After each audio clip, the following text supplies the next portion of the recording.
Frankie Moreno, it's so nice to see you. Congratulations on this show. You are certainly our showman of the year. There is nobody who even comes close to you in this town. Congratulations. Modesty aside, this show is incredible. Best new show, best showman, and keep at it, because people need to see that there are still people coming through like you. There are so few people in the world doing what you do. Congratulations.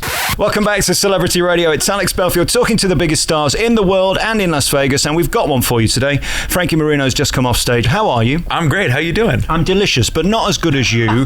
To be blessed with the ability to play the piano is one thing. To be blessed with an ability to sing is another. Add that together with the guitar. In other words, you're a smart ass. That's what I'm trying to say. I'm just trying to make a living, man. That's all.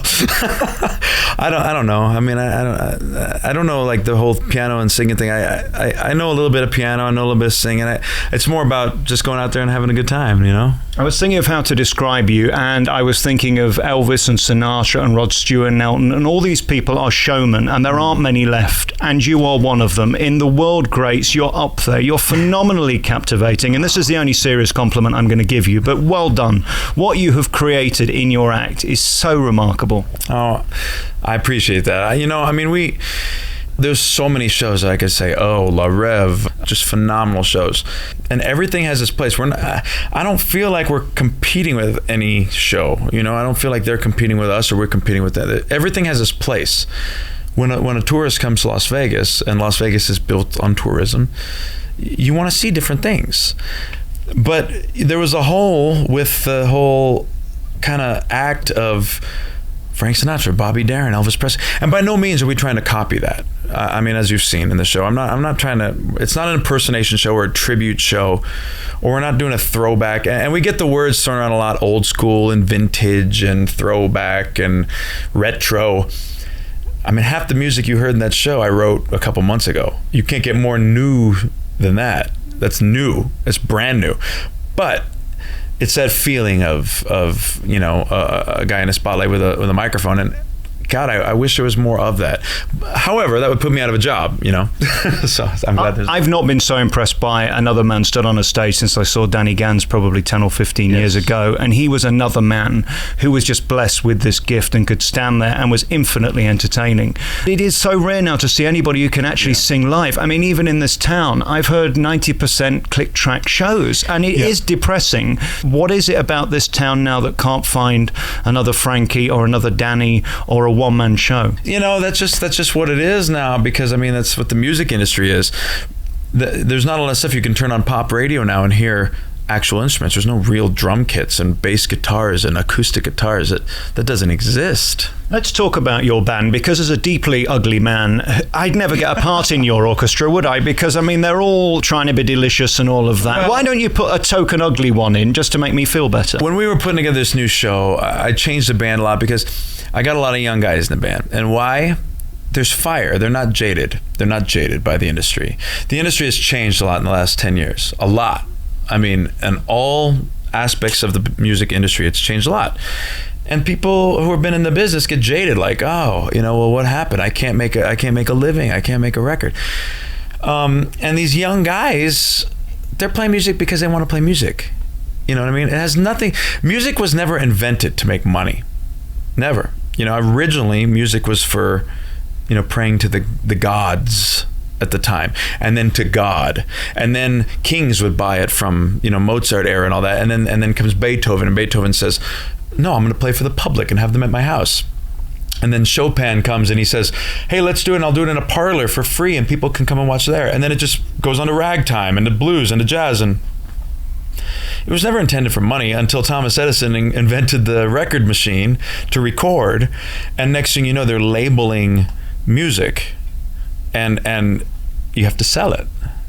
That's when it started becoming like this money industry. And you know, as a child growing up, you know, kids go, I want to be a fireman, I want to be a superhero, I want to be a baseball player. I wanted to be a rock star.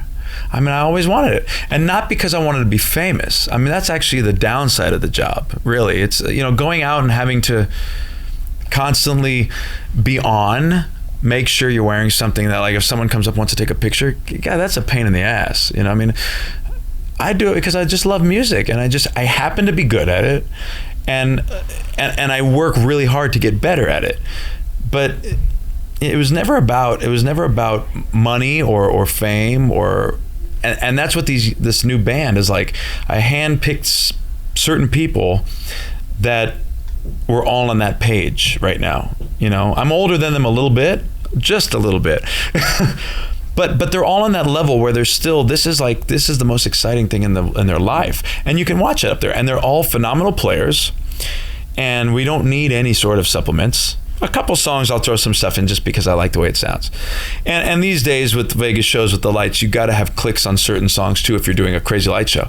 But that's why I purposely, every 3 or 4 songs, as you notice, just me and a piano or just an acoustic set, just to show you like we're playing music. We're not pantomiming up here. How do you put a show together like this? Because you opened only a few weeks ago, and it looks like you've been here for years. You've spent your life preparing for this, and you can tell. You know, it's funny because, like, in the last 2 days, I've had that same question like 3 times, put different ways. Like, how do you prepare for this situation? If you look at it like this, if you haven't seen a friend of yours in a long time, and they get a 2-year-old child, and then you see your friend, 5 years later, your friend looks the same. He's 45 years old, now he's 48 years old, whatever, right? He looks the same. The 2-year-old child is now older. Oh my God, how'd this kid get so big?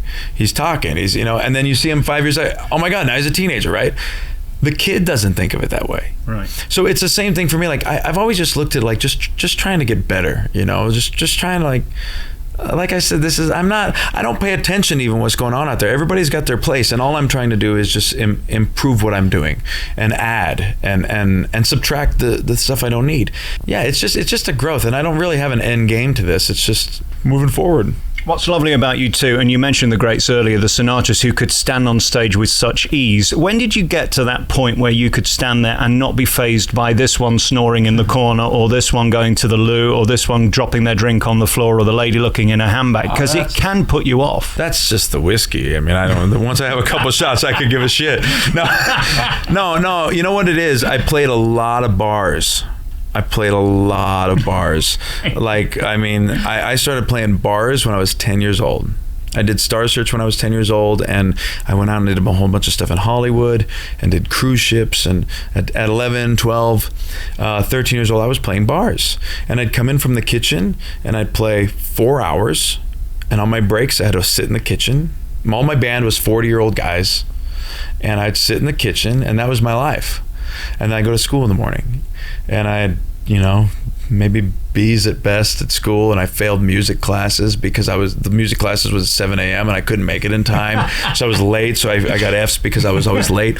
But then they'd send me out, like in high school, they'd send me out, and I was doing all the jazz competitions at the jazz band in school and winning all these awards as a jazz pianist, but still failing the class because I was late, because I was out late playing bars.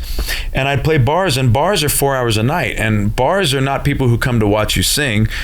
You're playing, and this guy walks in, and he's from here, and that guy walks in from here, and they're all drunk, and they look at you, and you better entertain them to make them even look twice. And I just learned really like, look at me, look at me, look at me, look at me, And when I came to Vegas, it was the same thing. Because the old Vegas that I thought Vegas was not anymore. Right. And bars out here, what used to be called lounges, which used to hold Bobby Darin and Louis Prima and Wayne Newton and Kenny Rogers, that were the bars, the lounges. Right. I don't know what's going on in the bars anymore out here. I mean, the bars now is just people drinking in a karaoke machine, So now what's moved in the lounges are somehow in the showrooms, and it's very strange. And for me, just being a sentimental, nostalgic kind of person, I don't play Frank Sinatra music necessarily at all. I know one song. I love Frank Sinatra though. I love that style, and I love what he did. I certainly don't want to put on a fedora and dress like that, because that's what was happening in 1965. The Elvising, wearing capes on stage with rhinestones. At that time, maybe that was cool. Now, you walk out on stage with a cape on. So people try to hold on to this old Las Vegas, in quotes, this old Las Vegas, by mimicking what it was. And that was the time. All that we need to hold on to is that magic of what it was, and actually having artists play. And the only way that's going to happen is now we got this thing called four-walling, where you pay to play music. insanity. This is what created where everyone stopped coming out here to work. Nobody wants to come out and pay to play music. I mean, the musicians don't have money. Just very finally on you, do you realize how incredible you are as we watch you on that piano? I know this is a rather stupid conversation, but seriously, do you see yourself from a million miles, or do you still think you're a novice trying to learn and be good? That is a tough question, because I clearly do this every night of my life, and I clearly see the response. And I love the response, and I know they think that I'm good, but in my head, I'm not anywhere near. Here's a good example. I've made a couple records now with a violinist named Joshua Bell, a classical violinist, phenomenal. And we worked together, and we sat down. And classical is not my forte. It's my favorite, but it's not my forte. Boogie woogie piano and rock and roll is what I'm great at in my own thoughts. Classical music is very difficult to master. It's hard. It's a lot of stuff, and especially going back, the further back you go, the harder it is. We simplified it as we went out of laziness. So I was working with Josh, and we were making a Christmas record, and there was this part I wanted to play, and it was a thing called a counterpoint, where there's two melodies going on. So both hands, aside from being simultaneously playing different things, are also playing lead parts and skipping over each other. And it was very hard for me to play this. And I wrote the part, but I had it in my head, but my hands could barely do it. And as soon as I'm sitting there and I have the nervousness of a guy like Joshua Bell standing there watching me do it, and I got the nervousness and I'm focusing on my hands, as soon as I start looking at my left hand, looking at my right hand, the whole thing becomes this, I have to literally space out and just let it happen. And we're playing, and I'm like, this is really hard, Josh. I can't do this. And he said something to me that I'll never forget. He goes, Bach used to play with his two hands and his feet. Bach used to do that all the time. And I'm sitting there going like, F you. But at the same time, I'm going, he has a point. It can be done. Frankie Moreno, it's so nice to see you. Congratulations on this show. You are certainly our showman of the year. There is nobody who even comes close to you in this town. Congratulations. Modesty aside, this show is incredible. Best new show, best showman, and keep at it, because people need to see that there are still people coming through like you. You have the gift of Elton's fingers, and you have the voice of Elvis. It's incredible what you do. And the rock and roll. There are so few people in the world doing what you do. Congratulations. I really do appreciate that. I mean, I'm literally I'm just trying to learn and I really want, like, as I say in the show all the time, I make a joke about it on the stage, but I'm serious. Like, it's not about a crowd coming in and watching me showcase my talent. We all have something we're good at. When I cut my finger in the kitchen, there better be someone who's good at fixing that. And that's my hero of the day. But 800 people don't want to watch them fix your finger, do they? No, but 800 people will cut their finger and need that guy. Yes. So like, we all have our specialties, and for me, mine is, after everybody cut their finger and did their stuff, come here and just relax. But it's really just like, I look at it like a party, and it's a potluck, and everybody needs to bring their stuff. You got to bring your scream, she got to bring her scream, he's got to bring his applaud. I'll bring the music. Yeah. That's all it is. I don't want to be showcased for all the fun piano tricks I'm doing. I'm bringing the ambrosia. I get it's a gimmick, all that stuff, but ultimately you can't do it unless you have the ability to pull it off. Well, that's all I'm saying. You got to have a foundation. And I certainly have studied music, and music's my passion. It's my life. I'm a fan. I'm more of a fan of music than anyone in that crowd is. Watching me being a fan, I live and breathe music. I love it. It's disgusting. It's I could care less about anything else. It's politics and all that stuff. I don't want to talk about this because I just want to talk about music. It gets so passionate, and it's fun to have people come and just watch me show my passion rather than my actual performance. If you're watching someone paint your wall and they love it, oh my God, they are just painting your wall. They're painting the shit out of your wall. You're gonna sit there and go like, this is fun to watch.